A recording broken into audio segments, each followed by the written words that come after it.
নমস্কার। আশা করি আপনারা সবাই ভালো আছেন।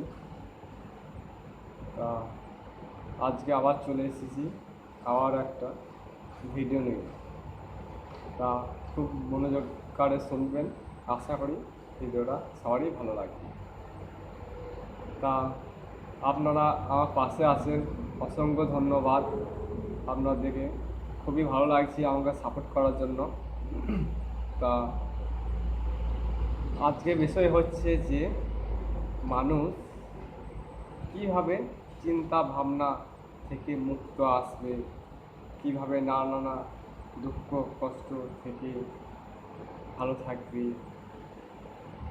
এগুলো হচ্ছে যে যার দিকে আসুক না কেন তাকে খেয়াল রাখতে হবে যে এটা আমার সংসার, এটা আমার পরিবার, এটা আমার দাদা, এটা আমার ভাই, এটা আমার বোন। এগুলো সব নিজে নিজে খেয়াল রেখে নিজে নিজে লক্ষ্য রাখতে হবে। লক্ষ্যহীন হলে পারি আপনারা এদিক থেকে আমরা কিন্তু দুঃখ কষ্ট মানসিক চাপ আসবে। তা আপনারা যদি এক কাজ করেন, প্রত্যেকটা দিন ফার্স্ট সকালে সবারই আগে ওঠার চেষ্টা করতে হবে, যে নিজের বাড়ির কাজ গুছিয়ে নিতে হবে। তারপরে যে যেরকম কাজ করে সেরকম কাজে যেতে হবে। তাহলে আপনারা একটু টাইম পাবেন।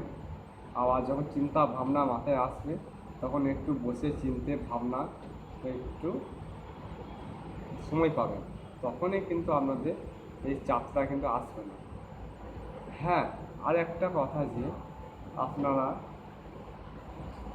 খুবই মূল্যবান যে আমার এই ভিডিওটা দেখছেন। আমি আজ ছোট ছোট ভিডিও করছি, এই সামনের দিন আরও বড় করে ভিডিও বানাবো।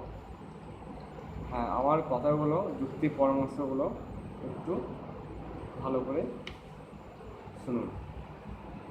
যে কোনো কাজকর্ম করতে গেলে মনটাকে স্থির করতে হবে। মন চঞ্চল করলে হবে না। মনের মধ্যে কোনো চিন্তা ভাবনা দুঃখ কষ্ট এসব নিয়ে আনলে হবে না। যে কাজ করবেন সেই কাজে লক্ষ্য রাখতে হবে যে আমি এই কাজটা আমি সম্পূর্ণ করব। কাজ লাগিয়ে রাখবেন না। কাজ যদি লাগিয়ে রাখেন সেই কাজ থেকে উন্নতি পাবেন না। কাজ কষ্ট হোক না কেন, সেই কাজটা আপনার একটু দেরি করে করবেন, একটু টাইম বেশি লাগাবেন, কাজ সম্পূর্ণ করবেন। কাজ যদি লাগিয়ে রাখেন তাহলে আপনার কিন্তু সমস্ত দিক থেকে কিন্তু চিন্তা ভাবনা দুঃখ কষ্ট লেগে চলে যাবে। তারপরের দিন আবার অন্য কাজ চলে আসবে এবং এই কাজ ওই কাজ করে আপনারা সেই কাজ বাগাইতে পারবেন না। তাই বলছি আপনারা সবসময় ভালো থাকবেন, নিজেকে একটু চিন্তা ভাবনা করবেন যে কোনো কাজটা কী করলে কী হবে সেরকম করে করবেন। আশা করি আপনাদের ভিডিওটা ভালো লাগবে। সামনের দিন আরও ভালো ভিডিও আনবো, আপনাদেরকে কথা দিলাম।